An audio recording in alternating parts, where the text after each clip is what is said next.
Hey YouTube, God Lowdown here. I think it's been about 1 year since my last video. And I apologize, I really have no good excuse as to why it's taken me so long. Now today's topic is, once again, the universe. I know I've harped on this a ton, but I mean, come on, it's the universe. Frankly, I think figuring out how the Big Bang happened is way more important than evolution. Evolution couldn't have happened without the universe, which couldn't have happened without the Big Bang. So I figure let's start there. Anyway, so my friend Josh, who is, let's say, leaning atheist, sent me a link to an article about Stephen Hawking's new book called The Grand Design. Now, in this article, Stephen Hawking is quoted as saying the following: "Because there is a law such as gravity, the universe can and will create itself from nothing." Okay, now you atheists out there probably agree with that statement 100%. You're probably more than happy to use that as ammunition against creationists. But there's a problem. Now, I'm not going to spill the beans yet. I want to give you atheists the opportunity to find the fundamental flaw in this argument. So here's the quote again. Really look it over and see if you can find the fatal flaw. Okay, time's up. Here it is, right here. "Because there is a law such as gravity," so in other words, in order for the universe to create itself from nothing, there must first be laws such as the law of gravity.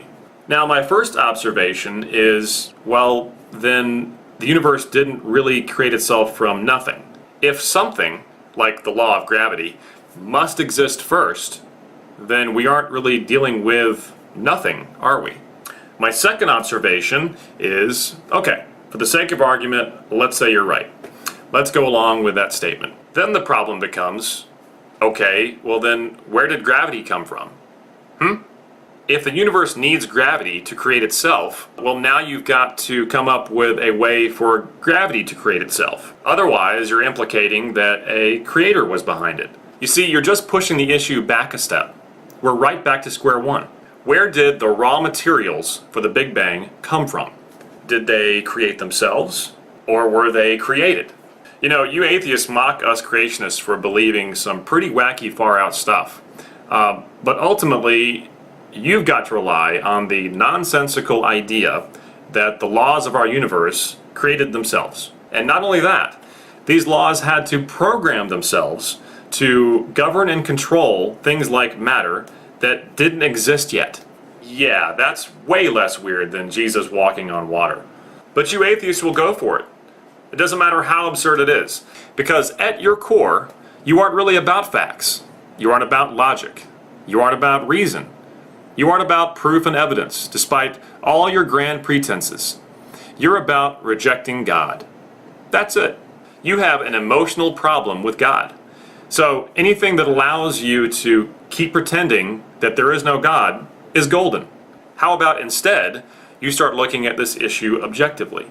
Start seeking truth. Go where real truth leads you. Even if it's someplace a little uncomfortable.